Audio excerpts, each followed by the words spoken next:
নমস্কার, আমি রেকি এবং angel therapy master teacher Bhaswati Sengupta.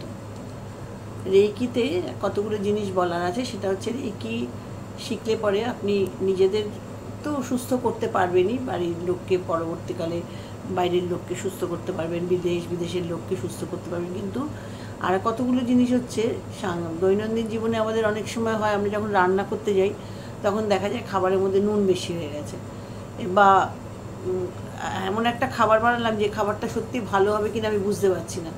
সেখানে একটা অদ্ভুত সুন্দর টেকনিক আছে। আপনি যদি দেখেন যে আপনার নুন পোড়া হয়ে গেছে খাবারে, কোনো কিছু দেবেন না, শুধু একটু বিশ্বাস করে, কোনো কিচ্ছু না ভেবে আপনি যে যে বা খাবারটা যার মধ্যে আছে সেটাকে যদি কড়াই বা কিছু হয় এরকমভাবে ধরবেন, ধরে আস্তে করে শুধু যে প্রার্থনাটা রেকি করতে হলে আমরা করাই, একটা প্রেয়ার করে নিতে হয়। সেই প্রেয়ারটা করে নিয়ে যখন আমরা রেকি শেখাই তখন এটা বলে দিই যে কীভাবে প্রেয়ারটা করতে হয়। প্রেয়ারটা করে আপনি শুধু এইটা ভাববেন যে আপনার যা নুন মিষ্টি যা যা দরকার, ঝাল সব একদম ঠিক হয়ে গেছে।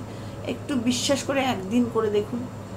আপনি জোর করে নুন পোড়া করবেন না। নুন যদি বেশি হয়ে গিয়ে থাকে একদিন একটুখানি ধরে করে দিয়ে দেখুন কীরকমভাবে টেস্ট বদলে যায়, কল্পনা করতে পারবে না। কারণ ভাতের মানে ভাত ফ্রাইড রাইস করতে গিয়ে বা পোলাও করতে গিয়ে পুরো গলে গেছে, সেই ভাতও সে রেকি করে চাল মানে যেরকম নর্মাল যেটা হয় সেরকম করেছে।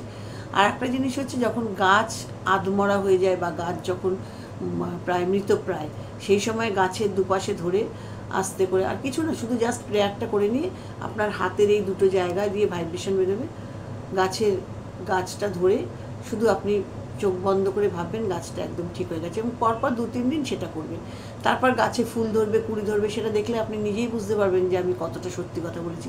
এবং এটা আপনি বিশ্বাস করুন বা না করুন, রেকি তার নিজের পথে হাঁটবে। রেকিকে আপনি কেউ বিশ্বাস করুক বা না করুক, রেকি নিজের পথেই হাঁটবে এবং সে সুস্থতা দেবেই। উনি নেগেটিভ কিছু পারেন না, রেকি শুধুই পজিটিভ। নমস্কার, সাথে থাকবেন।